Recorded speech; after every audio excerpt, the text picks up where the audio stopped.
មកគុណមើលអំពីប្រភេទនៃការនៅពេលដែលសួរអំពីចំណែកថ្នាក់ណាយើងនិយាយពី electrolyte មិន electrolyte ហើយអញ្ចឹងវាមាន electrolyte មាន2 electrolyte ខ្លាំងនិងខ្សោយ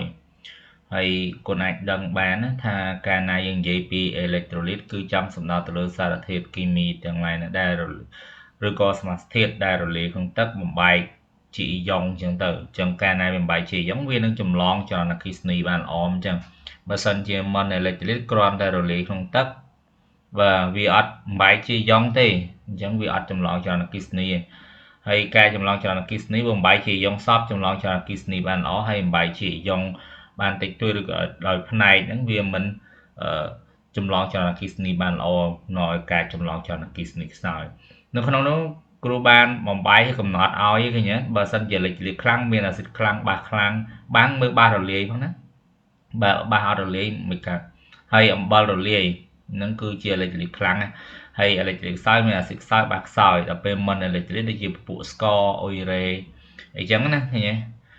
មានអាកុលណាឃើញអត់នៅក្នុងហ្នឹងប៉ុន្តែបើឃើញគុណឃើញមានសំណួរដែលគេសួររឿងទឹកណាចឹងទឹកសុទ្ធឬក៏ទឹកបិទដែលទឹកសុទ្ធឬក៏ទឹកបិទដែលប្រើនៅទីផ្សោតហ្នឹងគឺជា electrolyte ខ្សោយខ្លាំងតែបើសិនជាសំណួរគេសួរថាទឹកជា electrolyte ឬក៏មិន electrolyte ចឹងមានថាជា electrolyte ខ្សោយតែខ្សោយខ្លាំងមែនតើស្ទើរតែមិនចម្លងចរន្តអគ្គិសនីតើមើលសំណួរទី12នេះគុណបើសំណួរគេសួរអញ្ចឹងជាទូទៅគុណមិនបាច់ទៅសេដូចគ្រូក៏បានដែរមានន័យថាគុណអាចគ្រាន់តែឆ្លើយយកទៅឧទាហរណ៍អកលអញ្ចឹងណា